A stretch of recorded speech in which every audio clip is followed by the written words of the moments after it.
Mary Tudor was the most hated queen in British history. During her 5-year reign, she threw all England into chaos. Mary beheaded traitors, murdered heretics, and had pregnant women burnt to death in the name of her religious fanaticism. The entire nation lived in fear of her.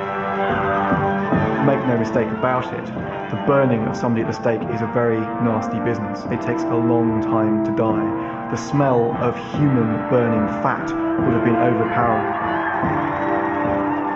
There were nearly 300 burnt in about 3.5 years in Mary's reign, which was actually more than the Spanish Inquisition and the French Chambre Ardente put together in the same period.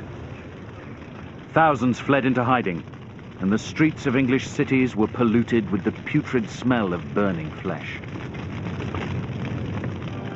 She created such terror that she's known as Bloody Mary.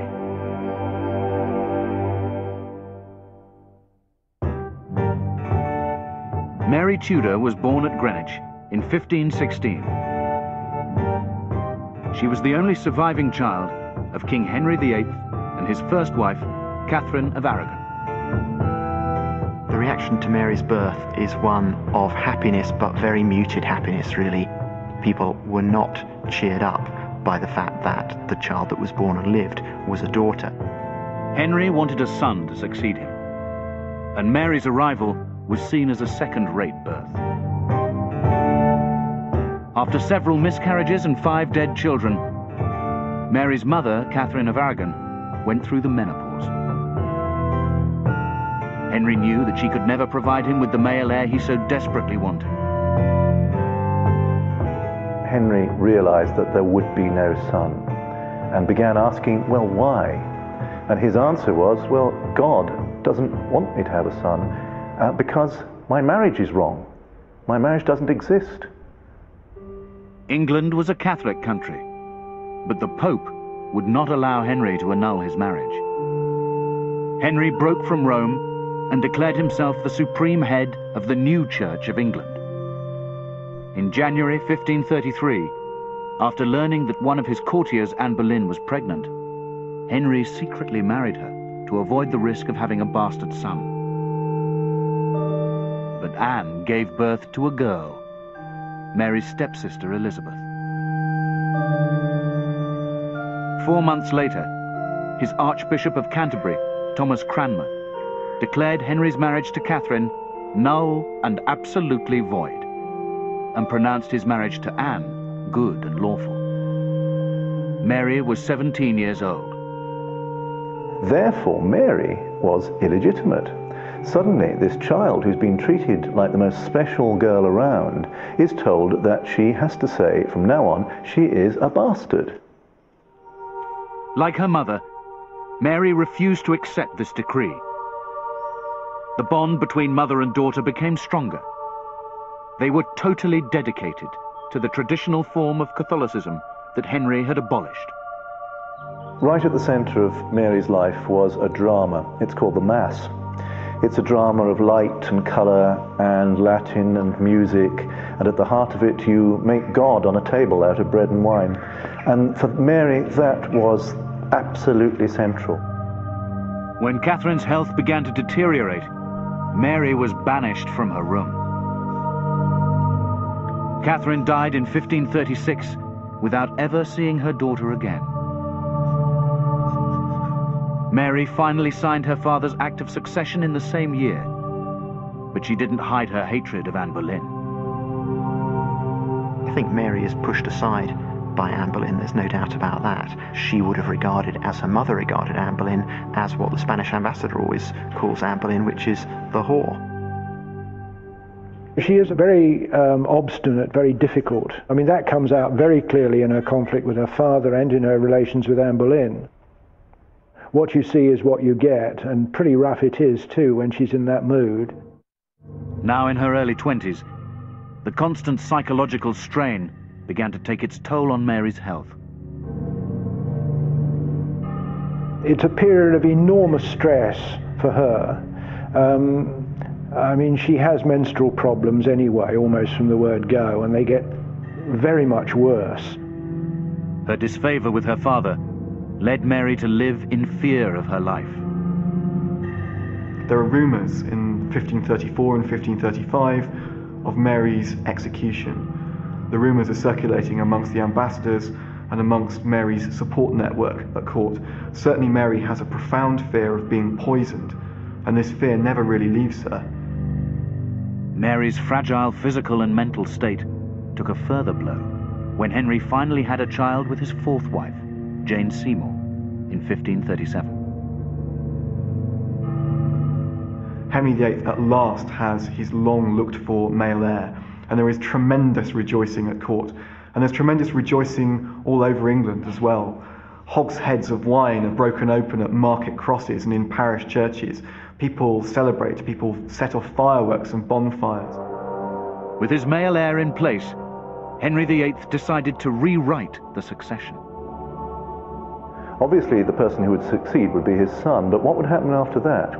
Well, he did have these two bastard daughters, Mary and Elizabeth, and so Henry decided he'd get the succession tidied up in the order: Edward first, then Mary, then Elizabeth. Henry VIII died in 1547, when Mary was 34. Her brother Edward became king at the age of 9, under the protection of Protestant advisors. He's a young, healthy, vigorous prince, but he's also a convinced Protestant. He's a serious evangelical. He is far, far more Protestant than Henry VIII has ever been. I think Mary is drastically shocked by the direction that Edwardian religious policy takes.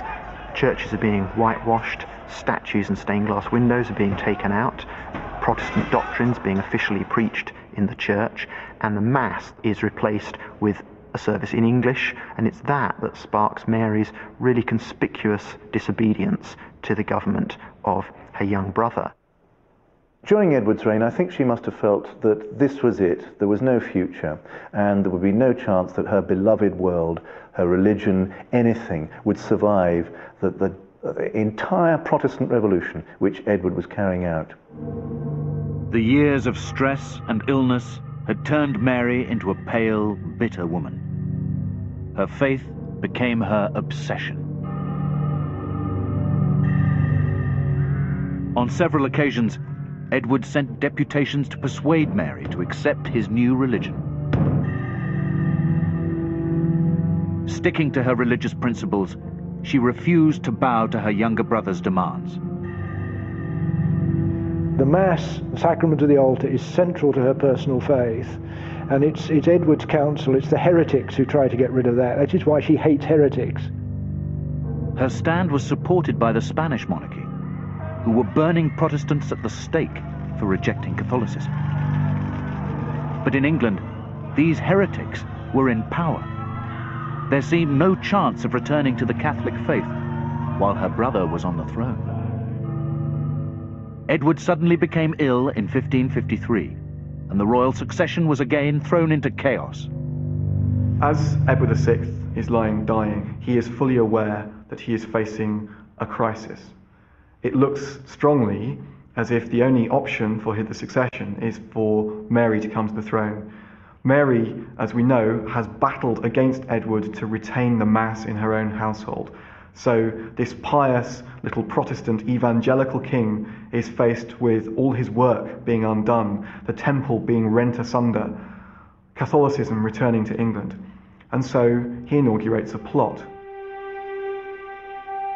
Edward's advisors proposed Mary's Protestant cousin, Lady Jane Grey, as heir to the throne. Supported by the Archbishop of Canterbury, Thomas Cranmer, Lady Jane ruled for only 9 days before Mary, who had won the support of London, took the throne. She was not going to let her one and only chance to rule pass her by. So what made people want Mary and not Queen Jane? Well, it was actually blood. They wanted Henry VIII's blood, and that was Mary's slogan: I am Henry VIII's daughter, Jane isn't. The interesting thing is that Mary did not mention religion. She didn't say a thing about religion, and that was quite deliberate and quite clever, because she was being supported now by Protestants as well as Catholics. both sides rallied to that sort of Stalin-like memory of Henry, the power of the old king, and that's what got her to London in under a fortnight. In July 1553, Mary Tudor was 37 years old when she was crowned Queen of all England at Westminster Abbey.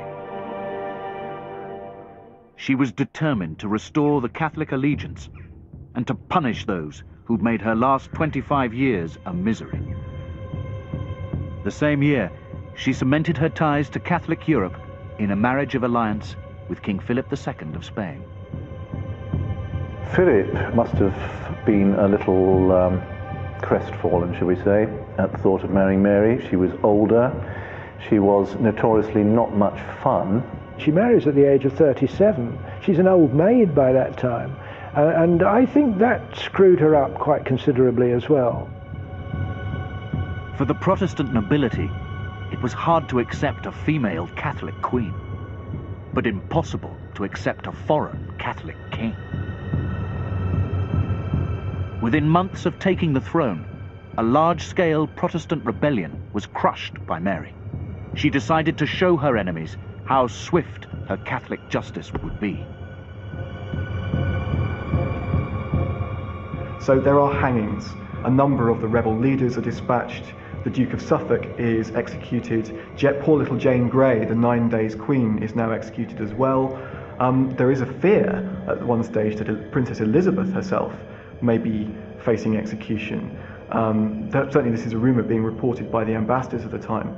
And a number of the rebels from Kent are sent back to their shires and hanged in their own home parishes in order to discourage future rebellion.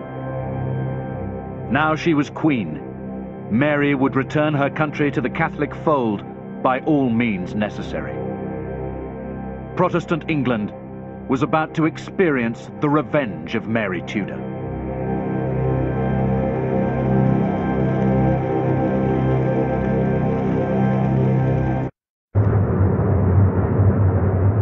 After years of confusion, paranoia and turmoil, the Catholic Queen Mary Tudor was in a position to avenge her Protestant tormentors. In her eyes, the crimes against her had been committed in the name of the Church of England. She would purge the nation of its satanic presence. The first thing that Mary has to do, in association with her Privy Council and her principal advisors, is to recreate the medieval laws that mean that you can be burned at the stake for heresy. Mary would have defined heresy as the Church would have defined it. And that doesn't just mean being wrong, it means persisting in being wrong. And if they go on saying what they've said before, that the Mass is a blasphemy, that the Pope is Antichrist, then you have to burn them. The horrific ritual of burning at the stake proved a useful tool for Mary and her government. They want other people to watch and think heresy is an illness within the body politic, and it needs to be purged, it needs to be burnt out and destroyed. Mary was determined that the burnings were carried out to produce maximum effect. Touching punishment of heretics, me thinketh it ought to be done without rashness, that it may be evident to all this realm how I minister true justice. Mary's plan to cleanse England of the Protestant curse turned into a frenzy of killing. Hundreds were burnt to death. First the bishops, then Protestant preachers, and even their families. Burnings took place in town squares all over the country. Those classed as heretics were killed without mercy. Horrible case in the Channel Islands, where a pregnant woman was put on the fire, and her baby was born in the fire, and it was thrown back. I think many ordinary Catholics in the reign of Mary view the burnings of Protestants with horror. Although Catholic families may not like the prayer book in English, they may not like the fact that during the reign of Edward VI, their churches have been cleansed of all the Catholic liturgical kit that they were so attached to. This does not mean that Catholic families want to see their neighbours burned at the stake. And make no mistake about it, the burning of somebody at the stake is a very nasty business. It takes a long time to die. Where you have mass burnings, where you have a number of Protestants being burned at the same time, the smell of human burning fat would have been overpowering. The persecution is a duty, a religious duty, because in order to save the souls of her subjects, she has got to eradicate the virus of heresy. She is a fanatic. While Mary's religious persecutions proved unpopular with her subjects, her marriage with Philip was a sham. That he ever loved her in the conventional romantic sense, I think, is very doubtful. But he did always regard her as his aunt, ti amada. Mary was 11 years older than her husband. She failed to bear him a child, something she refused to accept. We know that she has 2 phantom pregnancies. Exactly what causes them, we don't know, and one assumes there must be some balance between something physical, maybe some kind of tumour, who knows, and something psychological in that plainly she is desperate to have a child and to continue the Tudor line and to continue her Catholic religious settlement by having children of her own rather than things passing on to Elizabeth. It's obvious to everybody except Mary herself that she's never going to have a child. But a barren wife is no use to him at all. In the end, Philip went back to Spain. He'd got a lot else to do than be in England, so he left the Queen nursing her delusions of pregnancy. And in the last year, her health was going. It became clear she was dying. With her health failing, Mary was determined to exact merciless revenge on those who'd wronged her in the past. It's clear that the breakup of her parents' marriage was enormously important to her. And the key to that is seeing how relentlessly she pursued the man whom she blamed for that breakup, Thomas Cranmer, who became Archbishop of Canterbury, precisely in order to break up her parents' marriage. Cranmer was a criminal in Mary's eyes. He'd committed a series of crimes. The first was to end her mother's marriage. The second was to be part of the break with Rome. The third was then to change the church to Protestantism. And the fourth was to support Lady Jane Grey. And she pursued him literally to death, not even to the grave, because there was nothing left of him once he'd burnt at the stake in Oxford. That which is the faithful congregation. After his arrest, Cranmer was imprisoned in the Tower before being subjected to a series of show trials. In the 14th of St. John. The trials lasted for more than 2 years. Mary was publicly humiliating the figurehead of the Protestant heretic faith. He recanted his religion 6 times. Cranmer, I think, recanted because he was in a state of terrible mental confusion. He really thought he was a traitor. He really thought that by supporting Jane, he had betrayed God's anointed Mary. And with that in mind, I think you have to realize that here's a man who's in prison, who's lost his friends, who is surrounded by very sophisticated Catholics, telling him that he's a heretic. He's full of guilt and loneliness, and in all that, it overwhelmed him. Despite his recantations, he was still sentenced to death. He was 67 years old.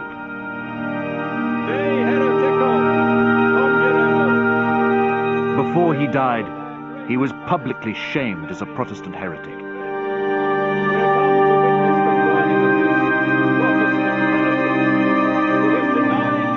He denied the authority of the one true Catholic Church and the Pope. Let him burn for all eternity in the flames of hell.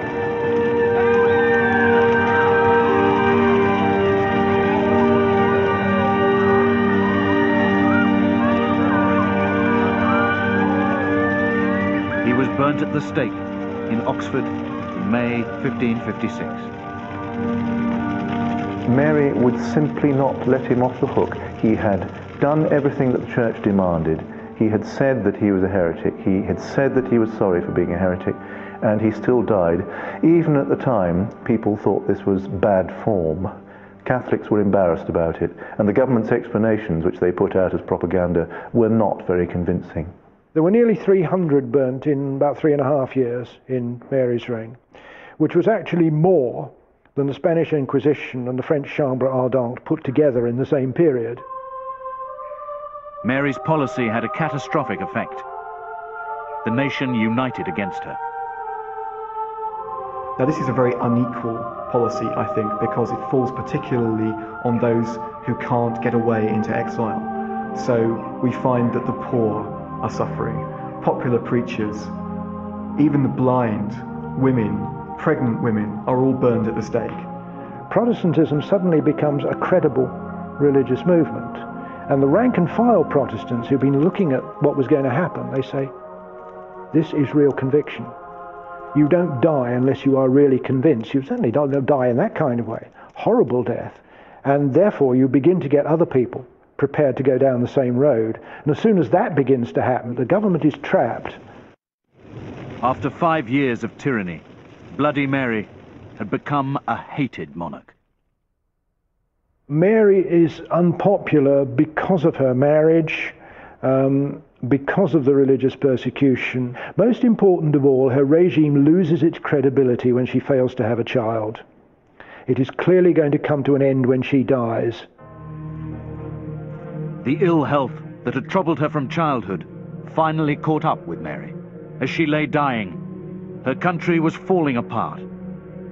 A flu epidemic swept through the cities, and England's last foothold in Europe, the fort of Calais, was lost to the French.